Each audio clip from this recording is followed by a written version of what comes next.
نحمده ونصلي على رسوله الكريم أما بعد فأعوذ بالله من الشيطان الرجيم بسم الله الرحمن الرحيم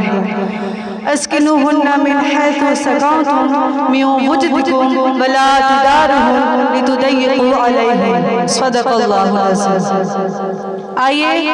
کچھ سننے اور سنانے سے پہلے پیارے آقا صلی اللہ علیہ وسلم پر درود شریف کا نذرانہ پیش کریں۔ الصلاۃ والسلام علیک یا رسول اللہ وعلی آلک واصحابک یا حبیب اللہ۔ باوقار سامعین،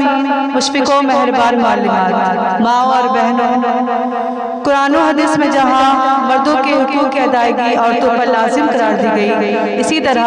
عورتوں کے حقوق بھی مردوں پر ہیں جن کی ادائیگی کا شریعت نے حکم دیا ہے۔ عورتوں کو معاشی ذمہ داریوں سے آزاد کر کے اس کو گھر کی ملکہ قرار دیا۔ شادی سے قبل اس کا خرچہ والد والدہ اور بھائیوں کے ذمہ ڈالا اور شادی ہونے کے بعد شوہر کے اوپر مکمل ذمہ داری عائد ہوتی ہے، اور شوہر کے انتقال کے بعد اگر اولاد ہے تو اسی کے ذمہ خرچہ ہے۔ بہرحال عورتوں پر اسلام کے عظیم احسانات ہیں۔ اسلام کی آمد سے قبل عورتوں کے حقوق پامال کیے جا رہے تھے۔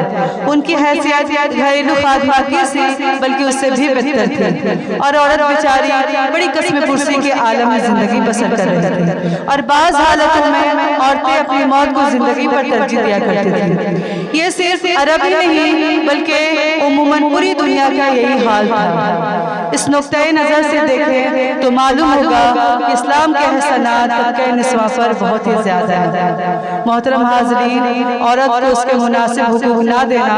ظلم و جور اور زبردستی تھی جس کو اسلام نے مٹایا ہے۔ اسی طرح ان کو کھلے عام چھوڑ دینا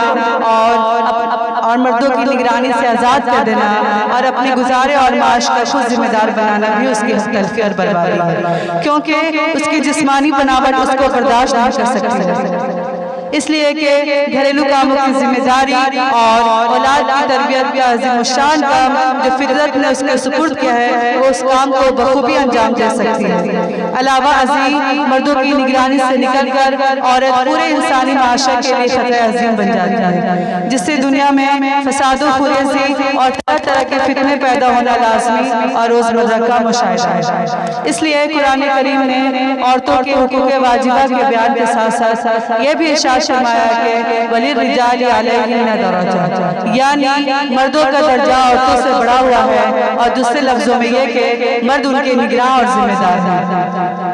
مگر جس طرح اسلام سے پہلے زمانے جاہلیت میں دنیا کے لوگ سب اس غلطی کے شکار تھے کہ عورتوں کو ایک گھریلو سامان یا جانور کی حیثیت میں رکھا ہوا تھا، اسی طرح اسلام سے پہلے زمانے انحطاط میں جاہلیت اخرى کا دور شروع ہوا۔ اس میں پہلی غلطی کا رد عمل اس کے بالمقابل دوسری غلطی کی صورت میں کیا جا رہا ہے کہ عورتوں پر مردوں کے نگرانی سے چھٹکارا حاصل کرنے اور کرانے کی صحیح مسلسل جاری ہے، جس سے فحاشی اور بے حیائی عام ہو گئی، دنیا جھگڑوں اور فساد کا گھر بن گئی، قتل و خریزی کی اتنی کثرت ہو گئی کہ جاہلیت اولا کو مار دیتی۔ عربی کا مشہور مقولہ ہے الجاہل اما مفرط مفرط، یعنی جاہل آدمی کبھی انصاف پر نہیں رہتا، اگر افراد یا حد سے زیادہ باز آ جاتا ہے تو کوتاہی اور تقصیر میں مبتلا ہو جاتا ہے۔ محترم سامعین،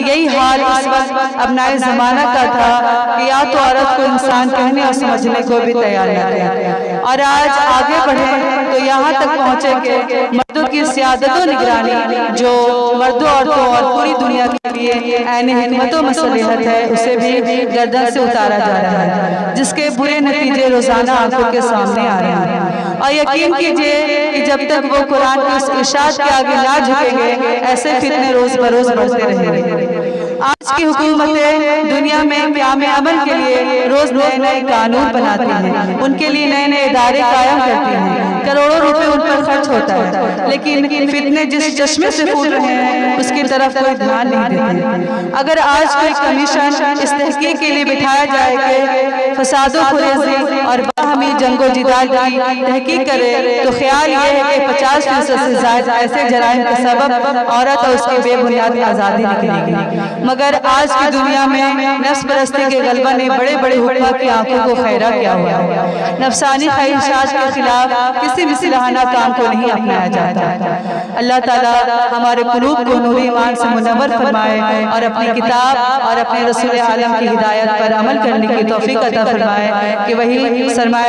وہی دنیا اور آخرت میں سرمایہ سعادت ہے۔ وآخر دعوانا الحمدللہ رب العالمین، استغفر اللہ ربی من کل ذنب واتوب الیہ، لا الہ الا اللہ محمد رسول اللہ۔